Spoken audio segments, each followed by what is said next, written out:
Okay, thank you. It's bad when you got to make notes about your own life, isn't it? You know, but I want to make sure I got some things down. You can thank B for this because at 9:15 tomorrow morning, y'all gonna get a face full of me again tomorrow morning doing a lecture. But so back to back like this is probably a lot to ask. I got a real confession here I want to make. I'm okay with lecturing. I can stand up here and lecture and talk about Big Book and AA philosophy and all this stuff, everything. When it comes to talking about me, I'm pretty nervous. I don't like this, and so I get nervous. So I probably will sound nervous as I go through this thing for a very good reason because I feel a huge obligation. I'll never forget my first sponsor told me. One time early in my recovery, we were talking about the sanctity and the necessity of meetings. And he said, you might be the only big book you ever read. When I go to a meeting, I might be the only big book somebody ever reads. And I'm conscious of this tonight. I know that my story is boring and probably pointless as it may turn out to be. There might be something in there for you to use and help. And I hope so, because that's why I'm here. So please forget about the counselor part. Just listen to me and pay attention to me and listen to this thing as someone, your brother in recovery, fellowship of recovery. And what I'll try to do is we're obliged during these speaker meetings to how it was, how it is now, and how it got there. And I think that's necessary. I'm going to spend very little time on how it was because that's not important. But how it is now and how I got there, I think is very important. So, having said all that, and you can thank this V and everything, I'll go ahead and get started. So, good evening, ladies and gentlemen. My name is Oren, and I'm an alcoholic. Hey, and it is indeed an honor to be here. The only difference between me and you guys right now is I have a little bit more time, a little bit more experience, a little bit more wisdom gathered the hard way, and I'm going to share that with you tonight. And hopefully some of what I've been through and some of what I've learned can help ease your way or guide your way in the direction that you came here for it to go.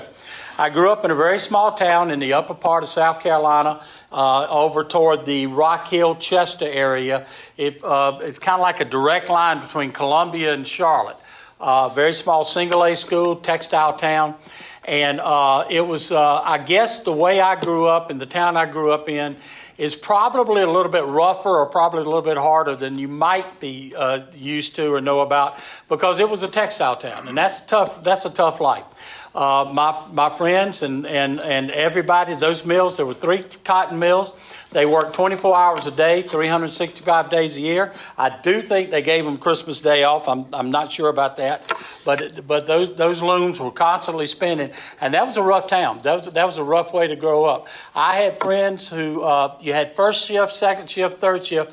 I had friends who probably saw their mother and father together maybe 3 times a week, maybe, because one was working one shift and another was working another shift.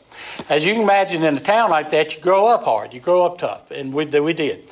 It was a hard life. You had to be tough. There was no room for crybabies in an environment like that. And so we played hard, we rode hard, we worked hard, and we fought hard, and it's just how it was. That was not a life that kind of suited me, if you want to know the truth. I didn't like being in that kind of environment. So one of the things that I remember very early about my life that kind of shaped me and kind of moved me in the direction that I went in, which wasn't very healthy, was that there was a lot of bullying. I was involved in a lot of bullying and not on the good end of it. It might be a little bit funny, and it wasn't funny then, but it's kind of funny now. If you grow up with a name like Oren, you're going to get picked on. Nobody knew what the hell that word was, and you heard all the ways that you could take that word and turn it around. And, of course, every time I heard it, you had to get in a fight about something. I heard Oreo. I heard urine. I heard horny and all that. Of course, every time something like that happened, there was a fight, and there was always fights like that. I also was involved in a lot of critical parenting at that time. So again, I'm not going to spend a lot of time on about my growing up like that, but I will tell you that what was going on around me from a very early age really shaped me. And again, it was not in a very good way. I was shaped with a lot of insecurities. I was shaped with a lot of low confidence. I was shaped with a lot of fear. And that just wasn't a way to live. And that went on for a long time in my early youth. And those were battles I fought not only in school, but outside the house and in the house.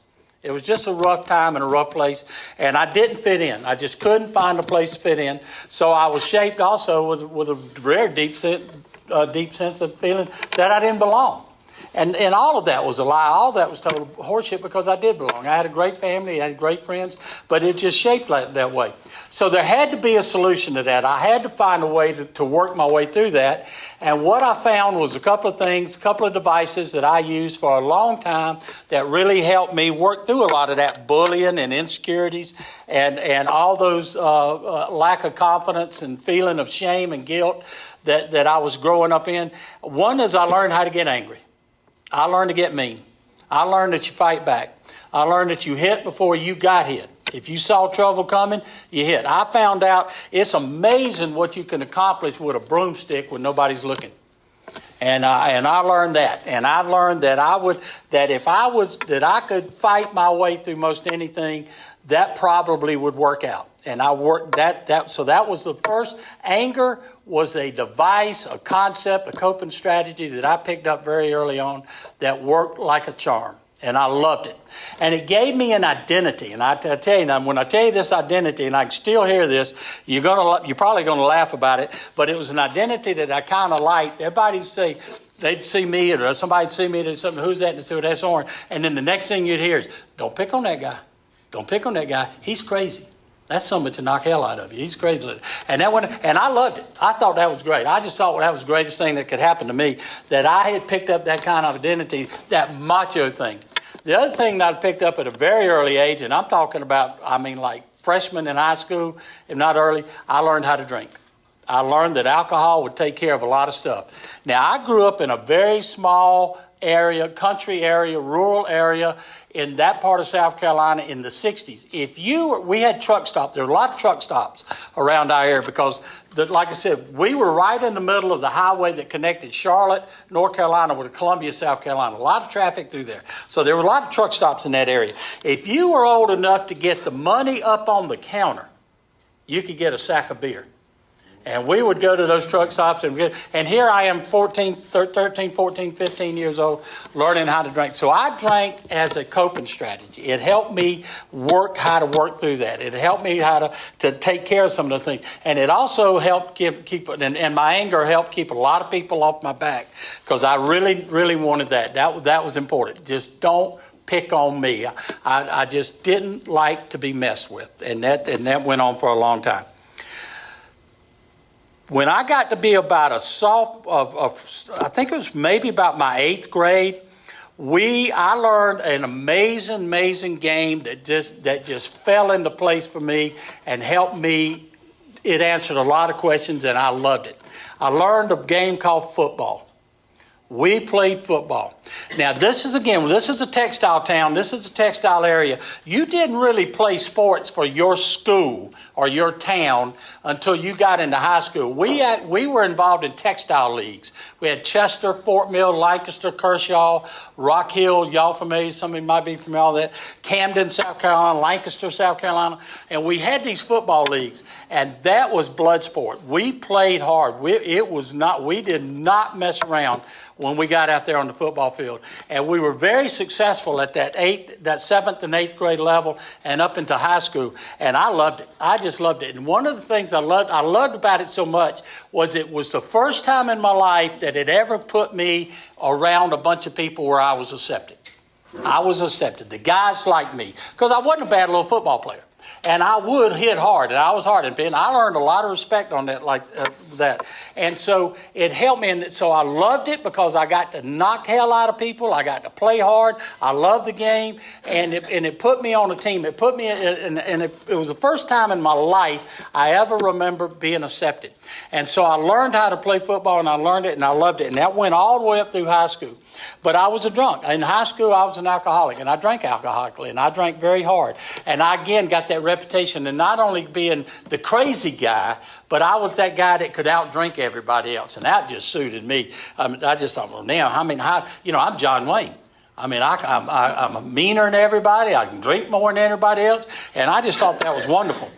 Of course, we all know how shallow that is, and it's no way to live, but that's how it worked. When I got to be a senior in high school, I had a couple of small colleges were giving me some looks about offering me a football scholarship, and the Citadel down in Charleston, South Carolina, offered me a chance to come down there and play football for them, and that was just great. I love that. The Citadel at that time was an all-male military school. They kept you behind those gates. They put you in those barracks, and it was crazy. It was just crazy. And we did everything you can think of that was wrong, everything that if you couldn't figure out what was wrong, we'd have a committee. What can we do wrong again today? It was that kind of existence. And again, it just fit me because it was crazy. It was very, very masculine, which I wanted because I got tired of being picked on. And it gave me an opportunity to play football. But let me tell you what we did. We drank for one reason and one reason only. And to get drunk as fast as you can. Because there's a lot of pressure in going to a military college. A lot of pressure. I don't know if you know, I don't know if anybody's ever stopped to think about that. But you wake up, especially your freshman year. You wake up like 5 o'clock in the morning. You got to have everything shine, your uniform fixed, everything shine, shoes shine, everything. Your room has to be in specs and order while everybody else is still sleeping. And then you got to go down there and meet formation. And then you got to pass formation. And then you march to the mess hall. And then you come back from the mess hall. And then you go to classes all day long. And when classes was over, you went to football practice. When football practice was over, all the rest of the corps had finished eating, and they were back in their rooms. We had to come back to our rooms, go through all that military stuff again, and hopefully, if you were lucky, by about 10 o'clock, you might be able to start doing some of your studying and some of the educational work there. And then it just started all over again. There was a lot of pressure in there. So you can imagine when the weekends rolled around what we did with all that pressure. And I'm not going to say I learned how to drink at the Citadel because I was pretty damn good at it before I got there, but I perfected it. I got real good at it when I went there. So here, let me tell you about the life skills that I took out of college and I took into my adult life. Get as mad as you can, as quick as you can, fire back as fast to whoever as quick as you can, and stay drunk. And life will be just fine. Well, I thought that's what I was going to do when I went into the real world. And I found out you can't do that. Now, I'm getting ready to go into an area here, but I want to go back and talk about something that happened to me when I was playing in that 7th and 8th grade league that was so competitive back in those days. Is when I was in the 7th grade, I was second team everything.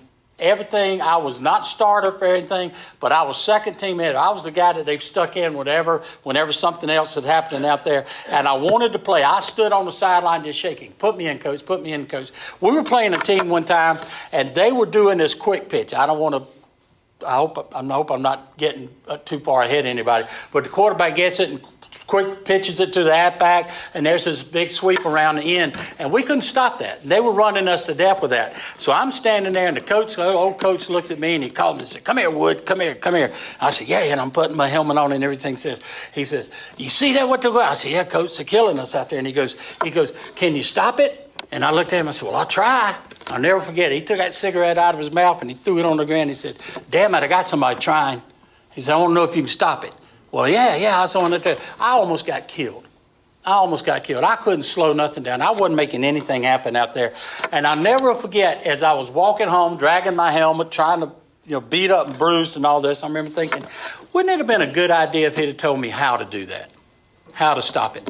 So what I'm going to do when I get toward the end of this is I get through this very uninteresting part about my life, is I want to share with you how it got to where I am today. Because I think that's the most important, because I learned that lesson very early.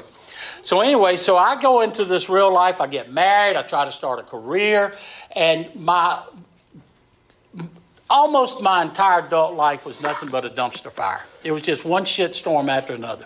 I had no coping skills. I was not an adult. I was not prepared for the adult world. I was not prepared to have a wife and a family. I was not prepared to take on a business. I just didn't have it, what it took. I was just too much partying, too much playing. I hadn't learned. I hadn't developed. I hadn't grown emotionally. Incredibly immature, very self-seeking. And here I am trying to get this life going. And it, as you can imagine, it didn't work. I just couldn't pull it off. There were so many disappointments, so many bad things happened during the course of my adult life. There failed careers, failed jobs. There were jobs that I couldn't get that I wanted desperately. There were jobs that I got that I couldn't hold on to. There were a couple of jobs there. There was one great job that I had that I was really actually doing good in, and I thought I was finally navigating the world somehow, and the business had to shut down, and that was a huge disappointment. I thought I'd finally got myself going in some way, and the whole business shut down. I was engaged to be married, and literally while we were making the wedding plans, I got dumped. Basically dumped. That was an incredibly crushing blow to me at that time. And my parents died. I had loved ones that died. I had a very, very, very, very close friend that got leukemia and died. And guys, I didn't know how to handle any of this stuff without getting angry, without getting drunk. And that's all I knew how to do. So as you can imagine, trying to navigate that world, trying to navigate it with the absolute no skills that I had, and being basically all alone in this thing, at one time, the system just fell apart. I had a great job. I was doing pretty good in it. I was making good money. I was traveling. I was meeting people. It was in the food and beverage business. And one day, I got called in to Columbia, and they fired me on the spot, and we all know why I got fired. I was drinking. I got fired because I was drinking on the job. I was showing up drunk. I was trying to handle my job drunk, and they fired me on the spot. And that's when the whole bottom just eventually fell out. That's when the system couldn't hold anymore, and I finally just collapsed. And I went about a year after that just kind of hanging around, bumming around, living off of some savings I had, and I just staggered through that year. I was blind drunk for a year. And I drank a lot of alcohol, and I did not know what to do. I did not know how to turn, what to turn to, and what to do and everything. And I remember very clearly, and this is what's so staggering to me when I think about it, because when I was at the Citadel, my senior year, my peers and my coaching staff elected me one of the captains of the team. It's one of the greatest honors of my life. I was also awarded the Leadership Award for Senior Varsity Sports. I was that guy. And let me tell you what that guy ended up doing. That guy ended up doing sitting around, hanging around, trying to get through each day. And I remember thinking, because the doctors had told me, because I had to go to the doctors because my body was doing things that wasn't supposed to be happening. And I went there and I had a full checkup. And I'll never forget, the doctor called me. Well, actually, when I got home, that's back in the answering machine days, that night when I got home from whatever bar I'd been hanging out in, there was a message on my answering machine, and the nurse wanted me to come like 9 o'clock the next morning and see the doctor. Well, you know how you go to the doctor's office and they take you down the hall and put you in one of those little examination rooms? They put me in his office. They took me in there and put me in his office. And I remember sitting in that chair thinking, okay, I got the bubonic plague. He's going to tell me I'm dying. He's going to tell me I got this disease. This is back when HIV and AIDS was kind of going around, and they're going to tell me I got HIV. I had all these things this doctor was going to tell me, and he walks in there, I'll never forget it, and he opens my chart and all the blood work and all the stuff in. He looks at me and says, Oren, do you drink? I said, well, a little bit. I drink when I play golf. I play with some of them. I drink, some of it. Guys, I got a drink in my car in the parking lot. And he says, you're dying. You're a dying man. My liver panel, all this stuff was terrible. He says, and I'm thinking, oh, shit, here it comes. They're going to put me in rehab. They're going to say I got to go to treatment. He says, I want to put you in the hospital. And I got up and walked out of the office and got in the car and drove off. That's where I was. That's the powerlessness of the disease. So I remember knowing that I had been warned by medical people that if I keep drinking like I was drinking, I was going to die. Guys, I'm like 38, 39 years old at this time. They told me you're going to die if you keep drinking like this. And I couldn't even slow it down. And I remember thinking one time, well, here's the deal. The guy who was voted the leader of varsity sports my senior year at the Citadel said this to himself. Well, I'm not going to shoot myself. I damn sure ain't jumping out of no damn window. I ain't cutting nothing because I ain't going to do that. I didn't know what pills to take. I said, here's what we're going to do. We'll just drink yourself to death. And I had resigned myself to slowly drinking myself to death. That was that guy. I remember one time I had this little beautiful, nice little one bedroom garage apartment this lady let me rent. I was living outside of Myrtle Beach at the time. And I remember I walked down the steps one morning and I already had a drink. I didn't even wait till I got to the kitchen to fix my drink. I had my little bar set up in my bedroom in the upstairs. And I already got my drink in my hand. And I remember walking down and I'm thinking, I'm kind of hungry. And I opened up my refrigerator, and in my refrigerator, I can still see it, was an apple and a Miller Lite. I got a drink in my hand. And I looked at that Miller Lite, and everything inside of me said, Oren, don't drink that. Don't drink this. It's like 8 o'clock in the morning. Don't drink that. Don't drink that.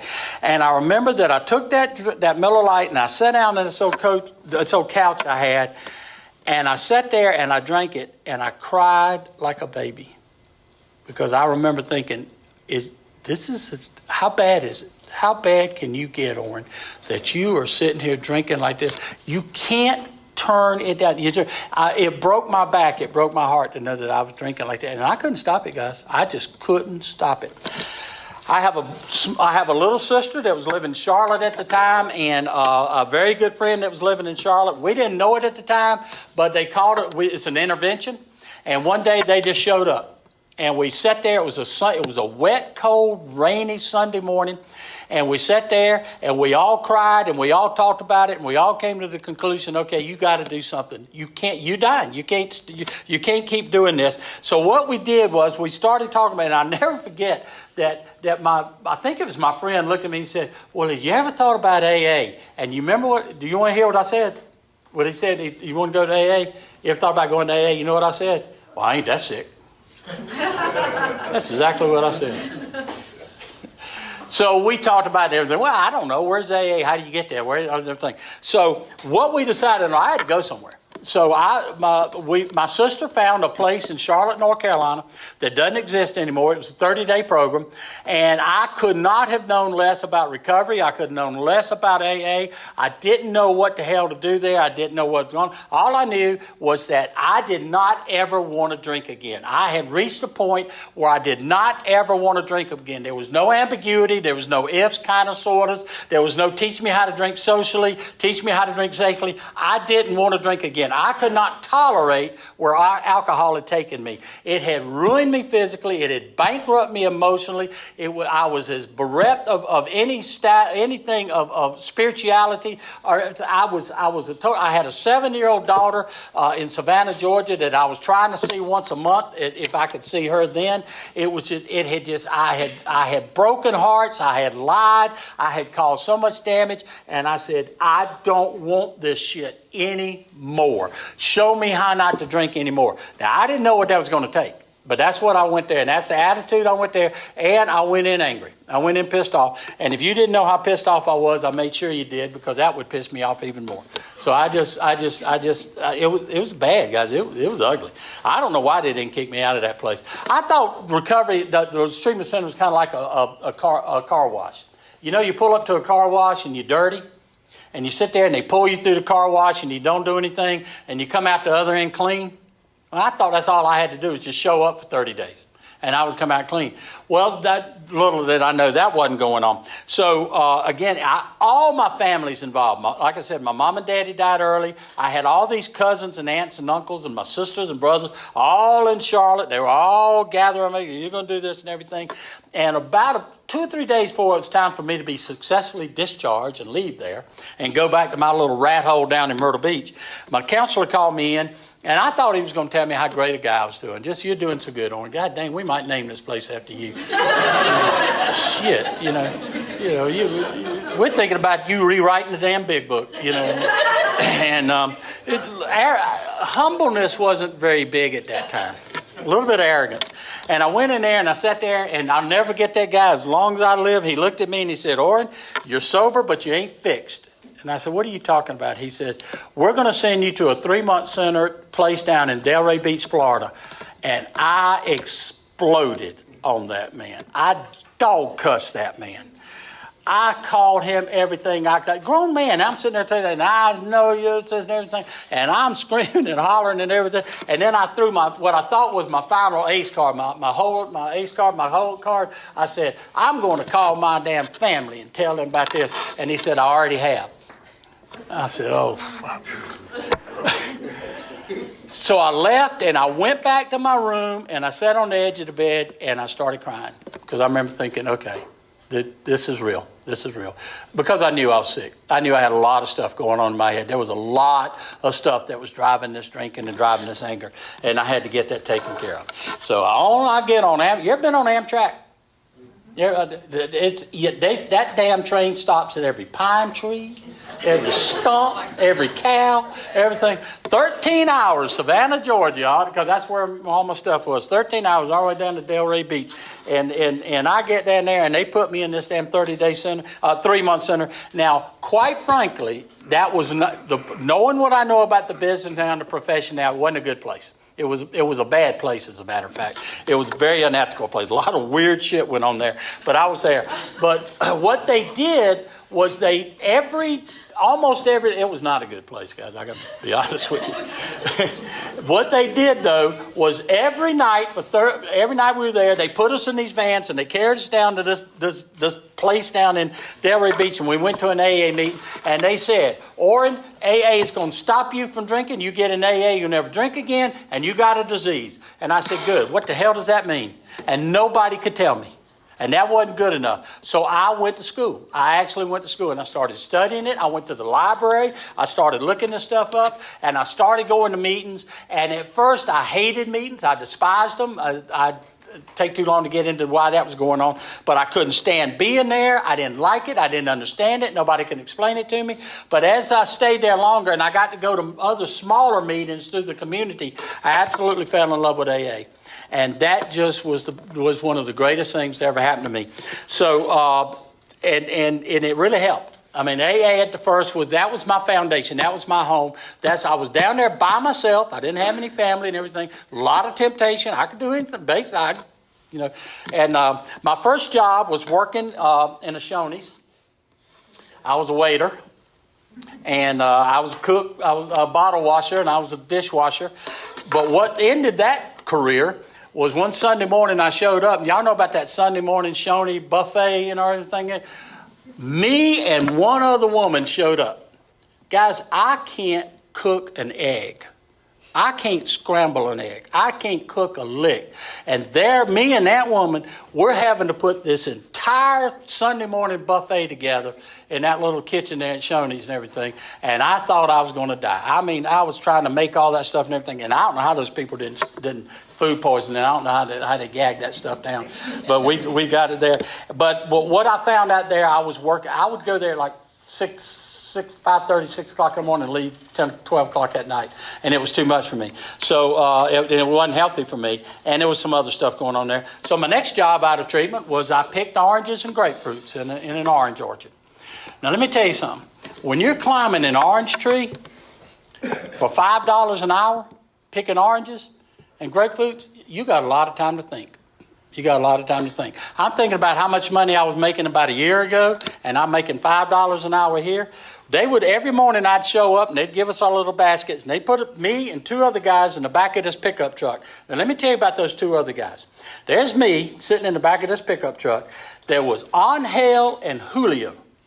Angel was tattooed on every square inch of his body, including his face, his neck, his eyelids, everything that guy, dragons and snakes and shit like that. And he'd sit in that damn truck and he'd look at me and I'd stare at him and I thought I was going to wet my pants. I was scared to death of that guy. I said, they're going to take us out in the middle of this orange orchard and they're going to dump us there and this guy's going to slit my throat and drink my blood.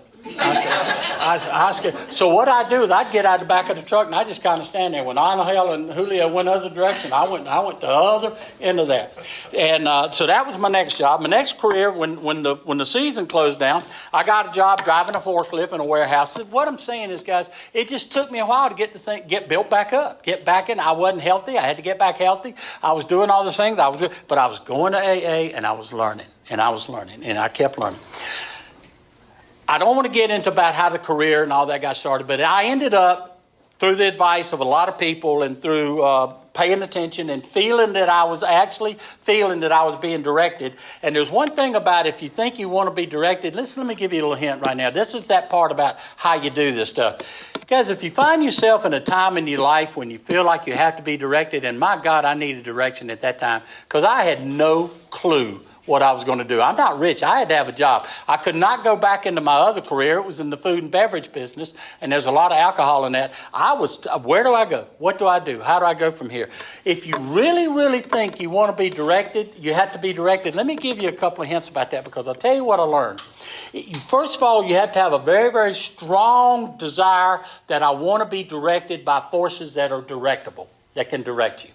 By higher powers, larger forces. That's not just God, but that's the people in your life. So you really want to be directed.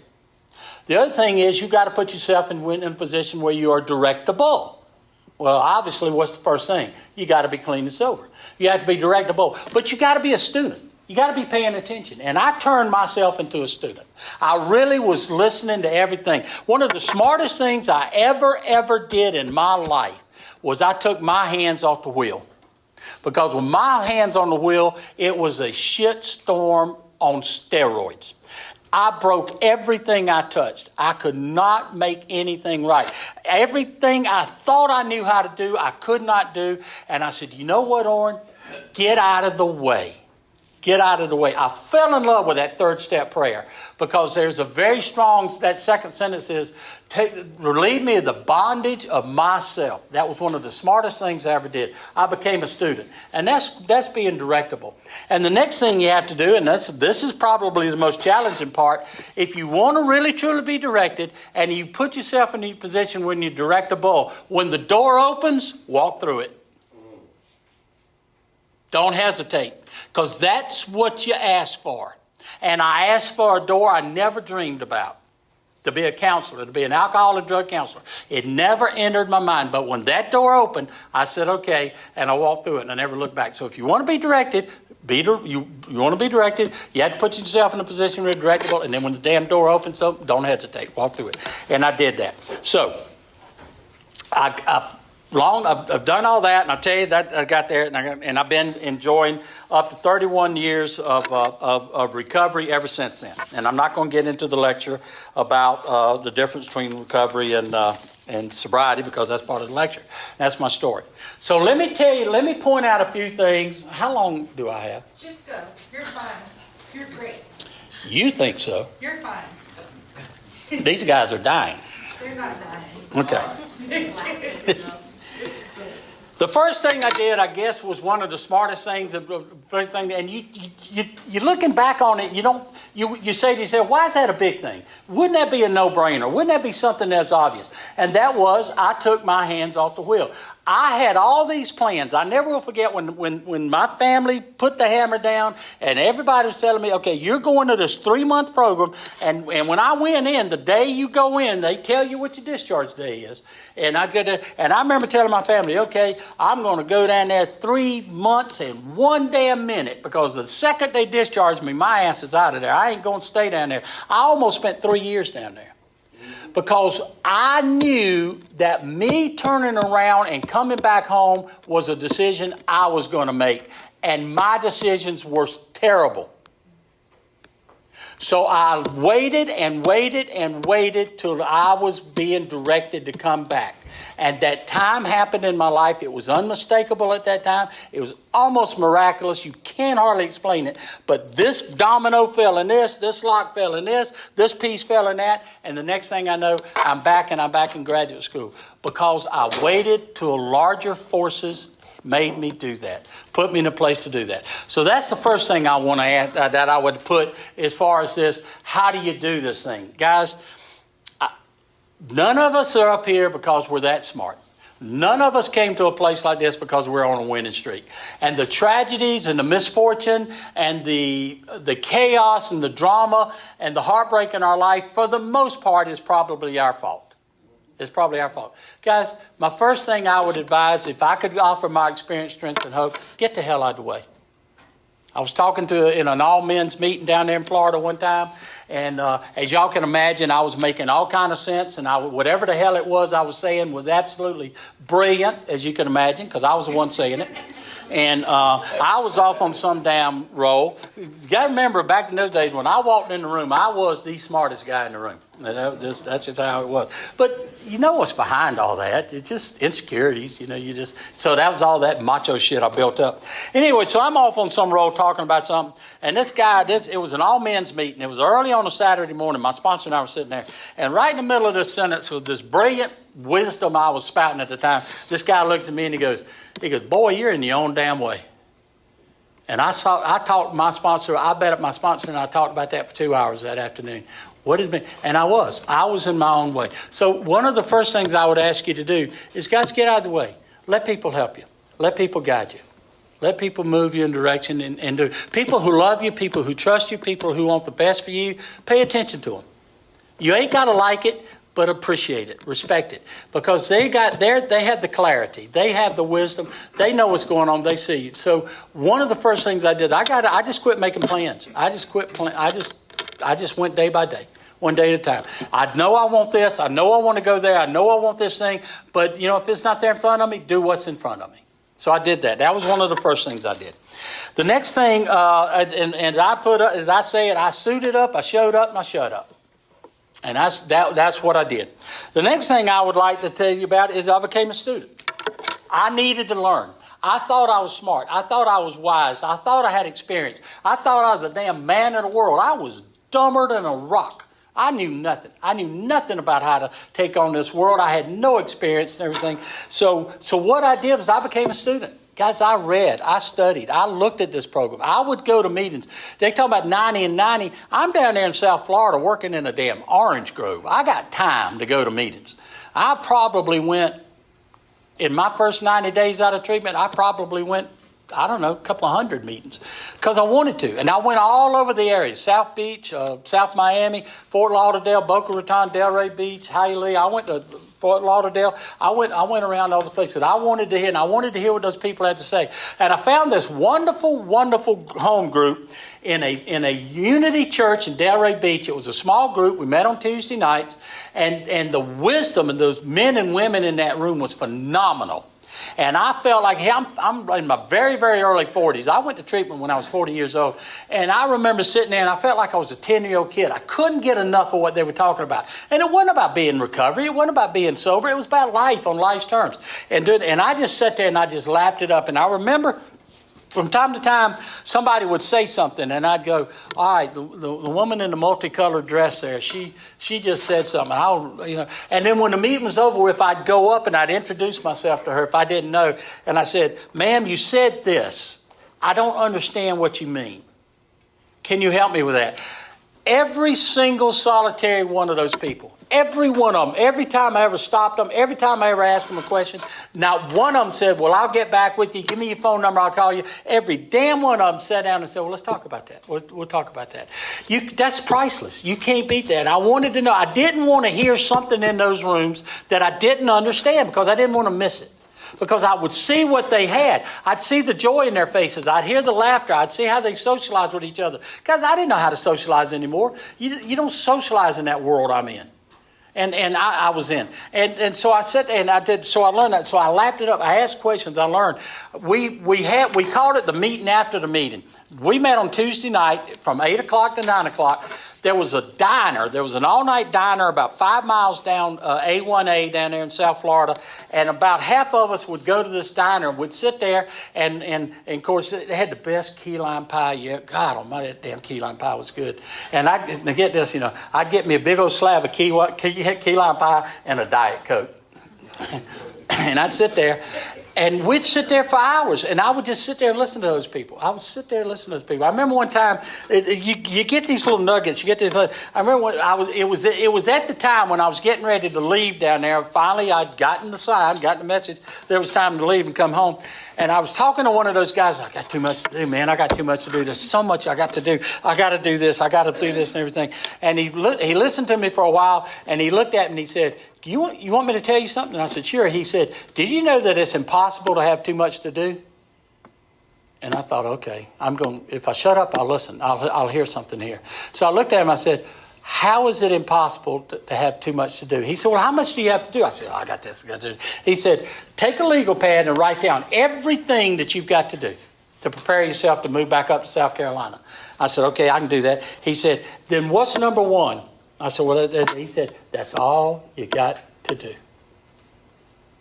Whatever is on the top of the list is all you got to do. How simple is that? I learned that because I was listening to those people. I would listen to those people. And it's all you got to do, guys. It is impossible to have too much to do. All you got to do is just the next right thing. Do that and everything. So, I did that. The next thing, one of the other things I did that was very, very beneficial was I stayed in the middle of the bed. You know how you fall out of bed? You start squirming around and rolling around and everything. That's how you fall out of bed. If you stay in the middle of the bed, you can't fall out. Now, what do I mean stay in the middle of the bed? I kept myself in a recovery world, in a recovery environment with recovery people, and I didn't stray. If I wasn't in an AA meeting, I was talking to my sponsor. If I wasn't in there, and now guys, I'm not trying to tell you I turned into a fanatic. I turned into a lunatic on this. You got to remember, I was literally fighting for my life. Not just the quality of my life, but I literally was fighting for my life. And I was starting to feel good about things, and I was starting to like things that were happening, and I didn't want to lose it. So I stayed in that world. Now, I'm not saying I was an AA junkie. I went to meetings 24 hours every day. But I hung around and I stayed with those people. I volunteered. I did functions. I got involved. I was the treasurer of my little that little home group I found. And we did that. And I just stayed in that world because I was scared to get out of it. I was afraid because I knew me. I've been around me a long time. If you want something broke, you give it to me. And I knew, and I didn't want to break this thing. So I stayed in that, and I went to those meetings, and I studied, and I listened, and I talked to those people, and I talked to my sponsor. And I just, every morning, and I'll tell you another way how you can stay in that recovery environment, how you can stay in that recovery world. And I taught myself to do this because I was taught to do this by some people that I had listened to. Every morning, that 11th step, I would sit quietly in the quiet meditation, and I would sit there, and one of the first things I would do is in my prayers, I would say, Oren, you are an alcoholic. You got 24 hours ahead of you not to drink. Now, how are you going to do that? And what have you got to do not to do that? And what's ahead of you? What's going on out there? Where are you going? What's going to happen? Who are you going to be around? And I would prepare myself to say, but do you listen to what I did, guys? I never let it leave my mind, not in a guilty way, not in a condemnation or damning or judgmental way. It was just, Oren, you are an alcoholic and you need to get through this day. What are you going to need to do that? I never let myself forget that I was this far away from a very, very tragic end that was coming. So you stay in it. And that's one of the beauties of the 11th step. Now, I'm not up here to preach the 11th step, but that 11th step was very important to me, and it is to this day, because it kept me in that attitude. I just knew that I had a disease. By that time, I'd understood the disease concept, and that I better pay attention. That's how you stay. So I stayed in that world, guys. I never got out of the middle of the bed. So that's another thing that I did. The next thing that I'd like to share with you that really helped me was that I had to find some strengths in my life. I had to find something out there that was valuable, something out there that had meaning and purpose to it, something out there that was bigger than me. Because I had lived so many years in a very small world, in a very self-serving world, very, very dangerous world, very all about me world. And I just needed to connect with something bigger, something that was stronger than me. So I spent a lot of time with my friends and some of the people I'd met and my sponsor and everything. And I was talking about, and I said, I need to be stronger from the inside out. Because I'm not there. I'm not there. I'm pretty pitiful on the inside, pretty damn empty on the inside if you want to. So what I started to do was I started drawing on my strengths.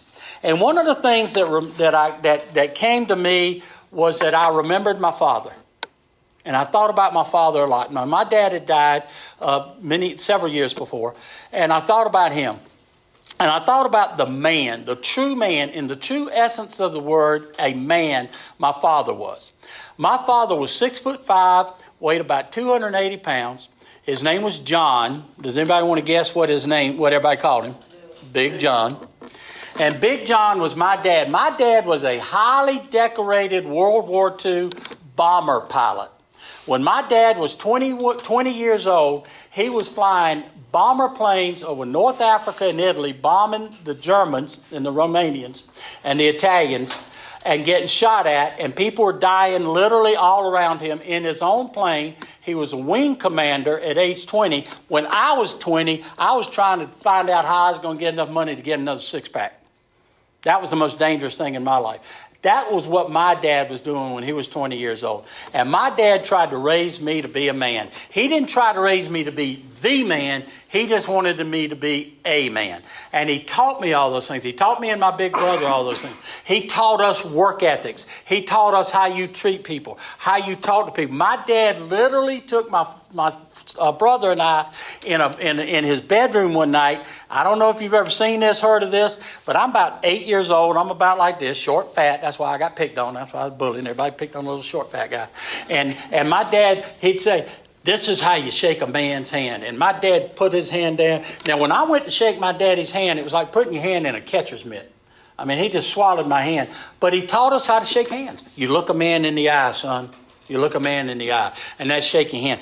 When I realized, and my uncles, my dad, my mama's brothers, I had uncles. I had a grandfather who was a World War I hero. I grew up around these giants and everything, and here was me. Here was me. Lost, sick, pitiful, small me. I wanted to be the man my daddy tried to raise. And I drew on that. And I thought about that. And I thought about that long and hard. And I said, well, what have I got to do? How do I get my pride back? How do I get my character back? How do I get that integrity back? How do I do that? So I worked on that stuff. I do that. I drew on the strength. I was very, very fortunate that I had those role models, those giants in my life to draw on. So I drew on that. I drew on that strength. My father, my uncle, and those guys.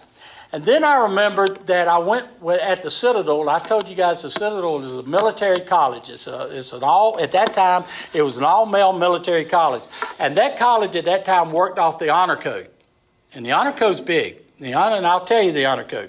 When you're a freshman, when you go your freshman year at the Citadel to get all the freshmen, and they march you across the parade ground, and you go in this great big auditorium, Mark Clark Hall auditorium, and you sit there, and these guys get up on the stage, and they tell you all about the honor code. And the honor code is very simple, and it works like this. The honor code says, you raise your hand and you take a pledge. I will not lie, steal, cheat, or tolerate those that do. And if you were found that you had lied for whatever, you had stolen whatever, or cheated in whatever, or knew about somebody who had, and you didn't turn them in. And why do you think you had to turn them in? Why? Because you had to protect the Corps.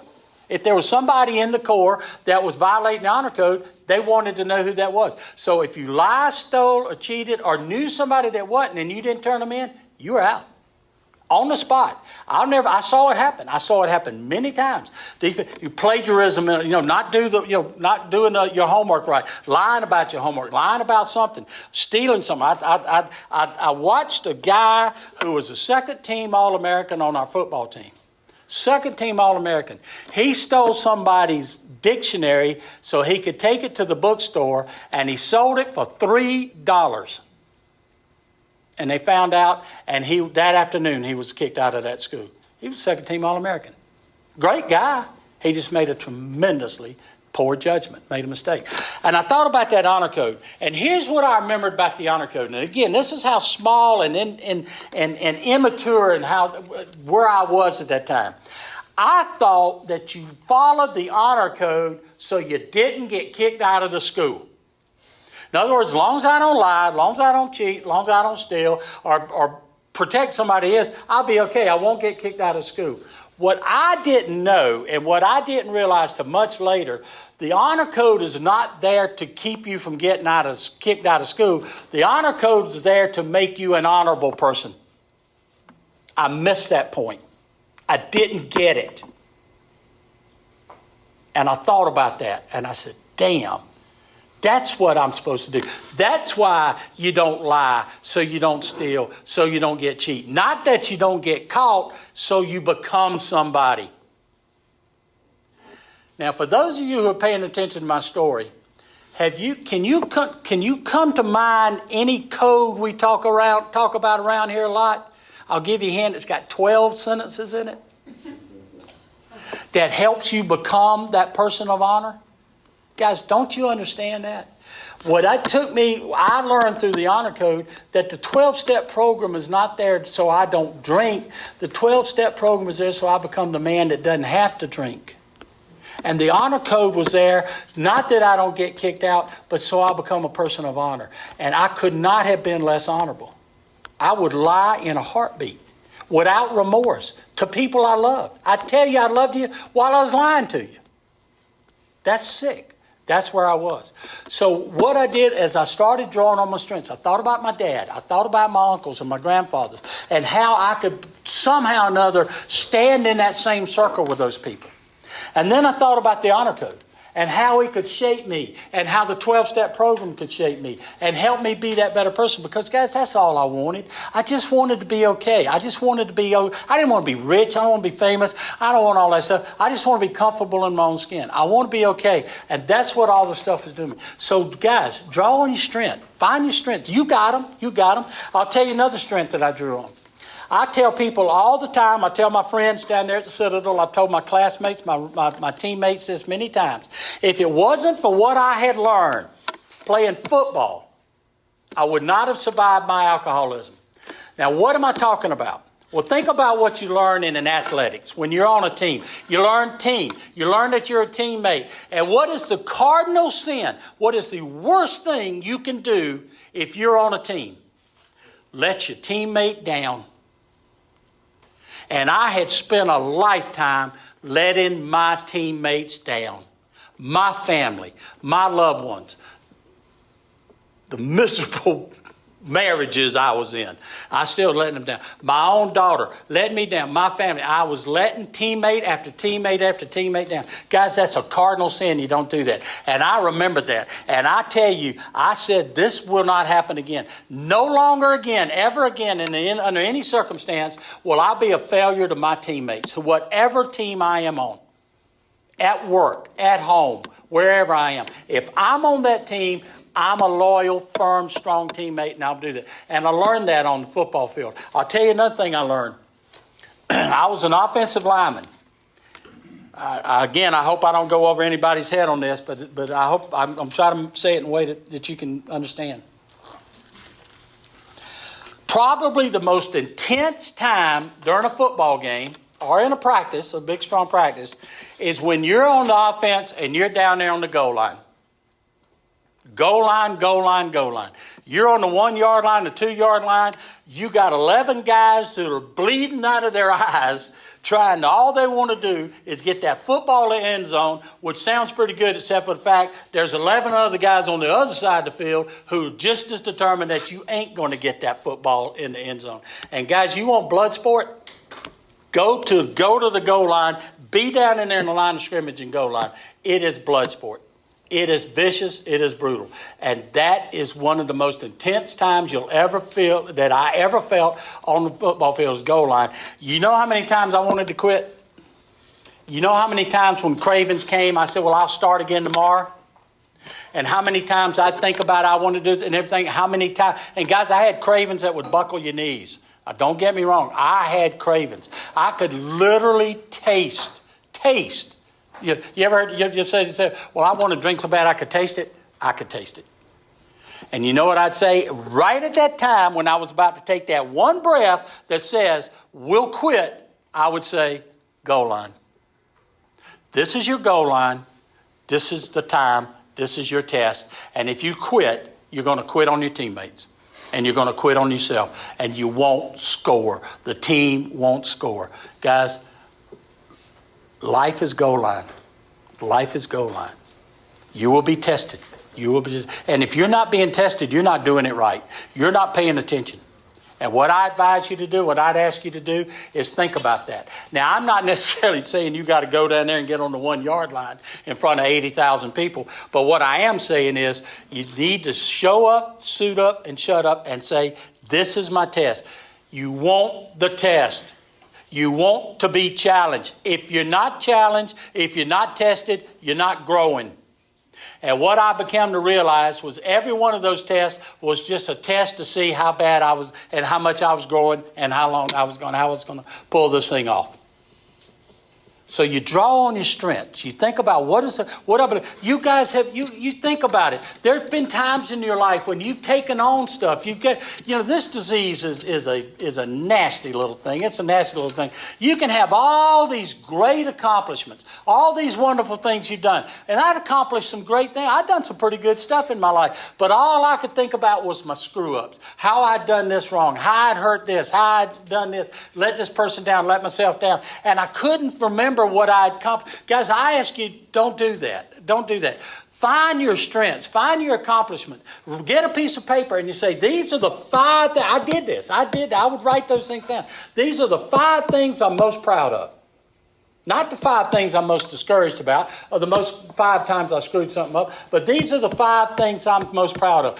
Guys, affirm yourself. Affirm yourself. You're a champion. We were champions. And I did. So you draw on your strengths. So look within yourself. You have them. Past experiences. I maintain to this day that I did not get a chance to go to the Citadel to play football there, so I would turn the damn Citadel into a football powerhouse. That's not why I was there.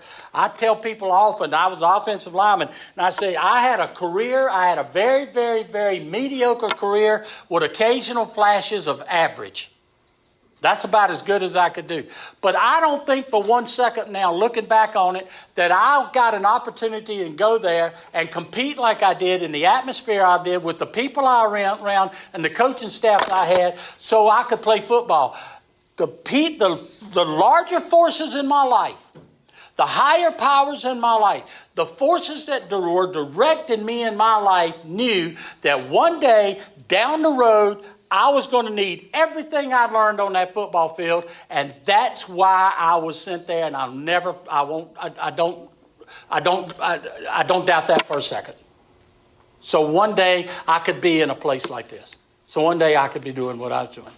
So draw on your strengths.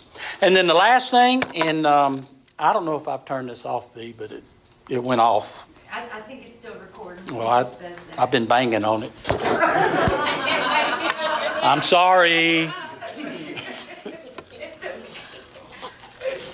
got me ready to go get a helmet and shoulder pads. Well, we'll get on the goal line together. And then lastly, I want to share with this because I cannot tell my story without sharing this. And please listen to me with an open mind. I am not a preacher. I am not a theologian. I'm not a missionary. I don't want to be. It's not my job. And this is a place that I couldn't possibly go to when I talked to you guys as a counselor, but I'm here tonight to talk to you in my recovery. Was that probably the most important thing I did, and probably the most fulfilling thing I did, and probably the most beneficial thing that I did, was I took a long, hard look at God. A God that I had rejected all my life. A God that I had denied. A God that I mocked. A God that I scorned. A God that I fussed at. A God that I argued with. A God that I denied even existed. And I said, you know what? There's no way I'm going to take this thing to the next level or be who I'm supposed to be or go where I'm supposed to be with just what I got here on earth. I have to have something bigger. So, you talk about a plunge, you talk about blind faith, you talk about stepping into a world that I knew nothing about. I didn't even know how to get there. I didn't know what I needed to do. I didn't know how to open that door. And I wasn't sure if that door opened. I knew how to step into it. But what I did slowly, through my third step, through my sponsor, through my third step prayer, I leaned on that third step prayer, guys. I leaned on that third step prayer. Was that I said, okay, God, I don't know who you are. I don't know where you are. I know next to nothing about you, but I'm going to give you a chance. We're going to give you a chance. I mean, if you'll take me, I'll take you. And that's what I started doing. And it's been a blessing. It's been a godsend. It's been great. Am I Billy Graham? Am I Mother Teresa? Hell no. I wrestle with it. I still don't understand it. I'm very confused about it. I read the Bible and I read stuff and I go, boy, that'd be kind of good if I knew what the hell that was they're talking about. But I don't half the time. But I will ask people and talk about that. But what did that do to me immediately? I'll tell you what that did to me immediately from day one. It gave me a strong sense of a feeling that I had not had maybe ever. It gave me a feeling that I wasn't alone. I wasn't alone. That there was something out there. Something was protecting me. Something was guiding me. I had to laugh about it myself because my sponsor and I would laugh about it because I can't imagine that I survived over 40 years of being Oren. And all the crap I did, and all the dumb things I did, and all the dumb places I put, and all the time I put myself in incredible harm's way. And I walked away from every one of them. I can't think I did that because of me. I had to believe that there was a hand from a larger power, a larger force, a higher power in there somewhere. And so that's how I just basically got started. I remember they talked about you had to pray. Oh, man, you got to pray. Get on your knees and pray. I heard that. I thought I was going to puke if I hear that. Get on your knees and pray one more time. I had to pray, And I said, I did. And so I said, okay, this is what they're telling me to do. So I got this little small apartment down there in Delray Beach. And I would, and I'll tell you a little trick. I would forget, I'd be going to work or something. And I'd go, damn, I forgot to get on my knees and pray this morning. So I was telling my sponsor's wife about that one night. We were talking, and she said, well, here's what you do. When you get home at night, you take your clothes off and you're getting dressed for bed, take your car keys out and put them under the bed. And I said, well, why do I want to do that? She said, because in the morning, to get your car keys, you'll have to get on your knees to get your car keys. And I did. And that's how I remember that. I had to train myself to pray. So I'd get down on my knees, and I'm here I am, like my mama's there. I'm like 8 years old, and I'm praying for grandmama and granddaddy and all that stuff and everything. And I remember I'd hold my hands, I'd get in, and I'd look across the mattress, and I'd look at the balloon, and I'd go blank. What the hell did I say? How do you pray? I didn't know how to pray. I knew how to pray when the blue light was in the rearview mirror. I knew how to pray when the liquor store was going to close at 7 and it's 5 to 7 and I'm 3 red lights away. I knew how to pray for green lights. I knew how to do that. But I didn't what they call foxhole prayer. But I didn't. So I'd sit there and again, this is my story. Please let me be personal. And so I'd sit there, God, what the hell do you do? I don't know. What do you do? How do you do this prayer thing? So that same Saturday morning, all men's meeting that my sponsor and I would go to every Saturday morning, I'm in there one morning, and there was about 15 of us sitting there. And there's the guys I went to. This is a true story. It's going to sound like Hollywood, but it's by God, true story. I was going to meetings, guys. I was going to meetings all over South Florida. I mean, they're everywhere. Every damn corner's got an AA meeting down there. You can go to sunrise meetings. You can go to midnight meetings. You can go to. I'd go to meetings on my way to work. They were everywhere. You could go to AA meetings down there, NA meetings down there, and Celebrate Recovery was starting. You could do all this stuff. So one Saturday morning, I'm sitting there, and there's this guy, and I know you're gonna think I'm making this up, but I'm not. He's sitting there and he's talking about the power of prayer and how prayers transformed him and changed him. And I'm sitting there listening and I'm going, this is horse shit. You know, I don't want to hear this. I couldn't pull it off. So I'm sitting there. Now, let me tell you about this guy. This guy was a combination of Santa Claus, Kentucky Fried Chicken Colonel Sanders, and Burl Ives. Anybody know who Burl Ives is? Burl Ives was this guy was about this tall and about that damn big around. He had long white hair. He had long white beard. He looked like down here and everything. And he was a big, little plump guy. And he's sitting there talking about it. And I said, okay, all right, I'm going to get this prayer thing. I'm going to either figure it out or the hell with it. So when the meeting was over with, I'm walking out in the parking lot and I go up to this guy. And he's standing there and he had a cane. And he says, I went up to him and I said, sir, my name is Oren, and I heard you talking about prayer and everything. And I'm hemming and I'm hawing and I'm staggering and stuttering. And he looks at me and he goes, you don't know how to pray, do you? And I said, no, sir, I don't. And I would ask you that. I really need some help. So he took that cane and he put it on his right arm, and he reached over and he grabbed my shoulder. And I said, okay, I'm going to get a sermon here. I'm going to get a sermon about prayer. One of these sermons that'll split boulders and make mountains move and all that shit. And I dug in for this prayer. I wanted this sermon. And I said, okay, I'm going to get this damn sermon. And I looked at him and I said, yes, sir, I'm ready. And he goes, you want to know how to pray? I thought, yes, sir, I want to know. Yes, sir, I want to know how to pray. He says, in the morning you say please, and in the evening you say thank you. And he walked away. I went to meetings all over South Florida for 3 years. I never saw that guy before, and I never saw him again. I ain't making it up. And guys, that's how I started. Please and thank you. Don't overcomplicate this thing. So, I hope I have been able to pass along a little bit about my journey. I am thrilled to tell you that a lot of those insecurities, guys, you don't wash a lot of this stuff out. Some of the stuff is kind of embedded. It's kind of in your DNA. I still find times when I feel very insecure. I feel times when I'm very frightened. I feel times despite my faith telling me, don't worry, God's got it. I hear that all the time and everything. I find times in my life where I'm very worried, where I'm very frightened, where life and life circumstances have me in a place where I'm very worried. I have times when I do not understand what I'm being told. I do not understand what I'm reading. I don't get it. I don't know what I'm supposed to get from it. There are times when I doubt when I shouldn't doubt. I'm human. And there are times when I lose sleep when I wish I didn't lose sleep. I'm human. I have those times. But I'll tell you what, in every second of every heartbeat of those times, it beats the hell out of the other way. Because I like those other times. Because I'm not racked by fear. I don't run to a bottle when I get afraid, when I get frightened. I have devices now. I have things. I have people in my life. I have a family in my life.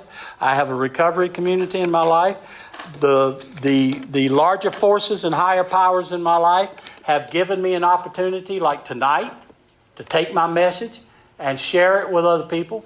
I don't know that that I'm doing everything the way I'm supposed to, but I love the opportunity. I love the chance to come to a place like this and share my experience, strength, and hope. Not only in an environment like tonight, but in as a lecturer, as a counselor. I was sharing with a gentleman I met tonight that I haven't had an original thought in 50 years. Everything you've ever heard from me, I stole. I stole every damn bit of it. I am sharing what was given to me. And I tell you what, I really like that, knowing that I have something that I can give back. And I really hope that I can press on you that each and every one of you do too. And that's why you're here. Thank you for letting me talk tonight.